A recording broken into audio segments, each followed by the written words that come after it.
has been a terrible time to be a Star Wars fan. Unfortunately, we're all watching this amazing franchise be taken, twisted, and destroyed by people like Kathleen Kennedy, who think they know what fans want, yet time and time again have disappointed us with lackluster stories and narratives shoved in our faces. And the next show to release is ObiWan, and I'll be honest, seeing Hayden Christensen and Ewan McGregor return gives me hope. Hope they wouldn't join a terrible project, especially since it's probably going to be the last time they're on screen together. But unfortunately for Disney, the ending to ObiWan has reportedly leaked online, and after shoving woke politics down our throats, their favorability rating has taken a massive dive.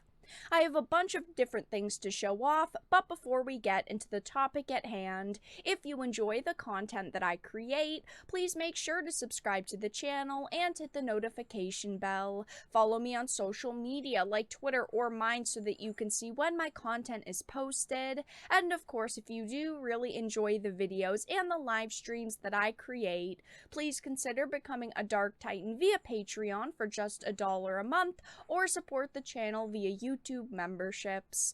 All of the links are in the description, and of course, I do really appreciate all of the support. So I wanted to start off with this Bounding into Comics article. It says, ending to Obi-Wan Kenobi series reportedly leaks online. It's as bad as you'd expect from Disney Star Wars. Now, this is only a report. Take it with a grain of salt, of course, until the show has officially aired. But it says the ending to the upcoming Obi-Wan Kenobi series that is expected to arrive on Disney Plus toward the end of June has reportedly leaked. Again, this is a series that I was hopeful for. I was hoping it was going to come out, it was going to be at least decent. Seeing these actors back together, telling a different perspective throughout this time, I'm hopeful, but I know I shouldn't get my hopes up too much. It says, this site reports by the final chapter, Reva has put the contextual clues together, and she figures out that Obi-Wan Kenobi has been protecting someone, the son of Skywalker. In a follow-up article, the site claims that after Obi-Wan Kenobi returns to Tatooine after a duel with Darth Vader off-planet, he discovers Reva at Uncle Owen's moisture farm. However, he doesn't engage her in combat. Instead, Reva flashes back to her own childhood and comes to the realization that she cannot kill Luke Skywalker. She then just leaves the farm with Kenobi, coming to the conclusion that she has not been completely corrupted by the dark side of the Force. Now, this doesn't make her sound like a super light side good guy, but it definitely doesn't make her sound very dark side, and this does line up with some of the rumors that we were hearing about, that they wanted to make her seem more like a good guy than a bad guy, so that does line up. It says another scoop from Making Star Wars details that after leaving Tatooine, Reva returns to an underwater fortress on a planet called Nur, where she reports to Darth Vader that she killed Obi-Wan Kenobi, and Vader doesn't believe her and kills her, which doesn't sound that surprising either, because why would Vader believe that she could kill Obi-Wan? She's supposed to be strong, but she's not supposed to be that strong. Back on Tatooine, Luke continues with his life. Leia does the same on Alderaan. As for Obi-Wan, he finally makes contact with Qui-Gon Jinn.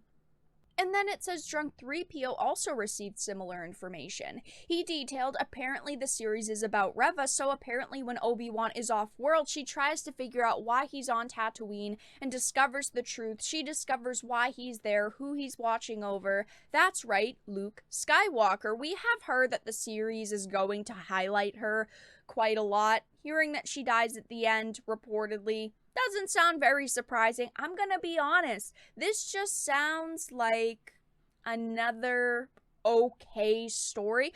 Once you actually see it and see the details, it might be fantastic, it might be amazing. But for me, hearing that they're going to be highlighting this character, Reva, doesn't give me a lot of excitement.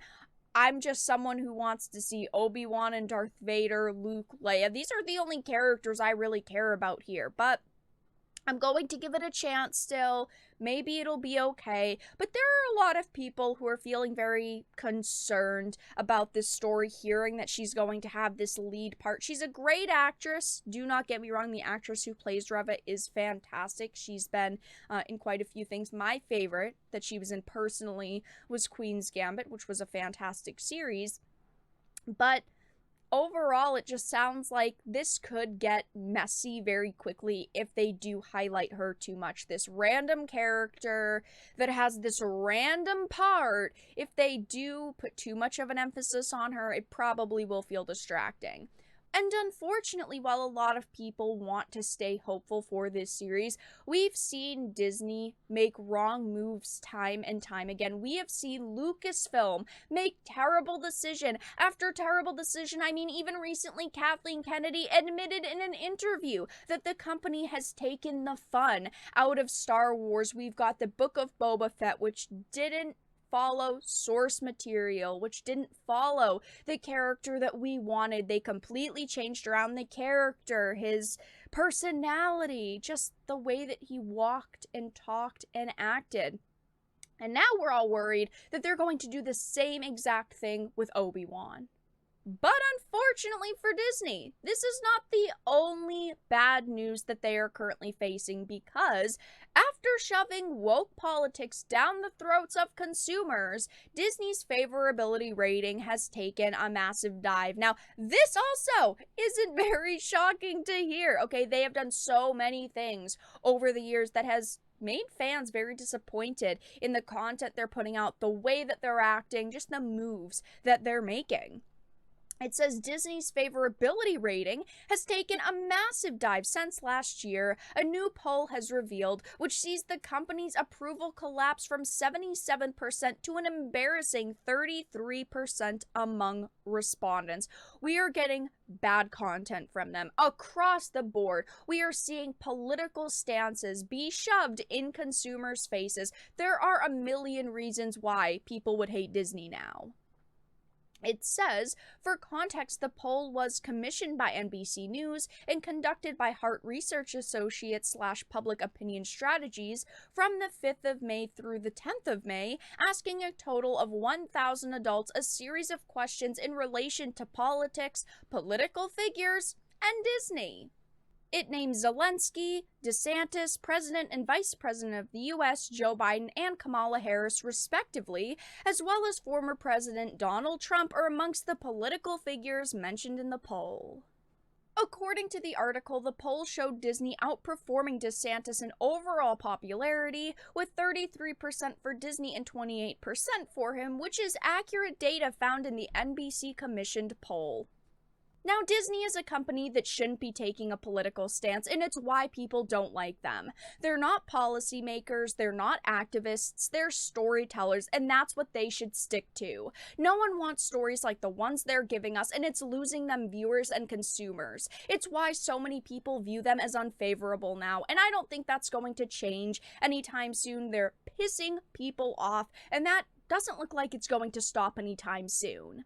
But that's all that I really had to discuss in this video. Let everyone know your thoughts in the comment section down below. If you enjoyed, please make sure to give it a like, share it, and subscribe to the channel. And of course, if you didn't, make sure to give it a dislike. I appreciate your support either way, but I will talk to you all again in the next video really soon.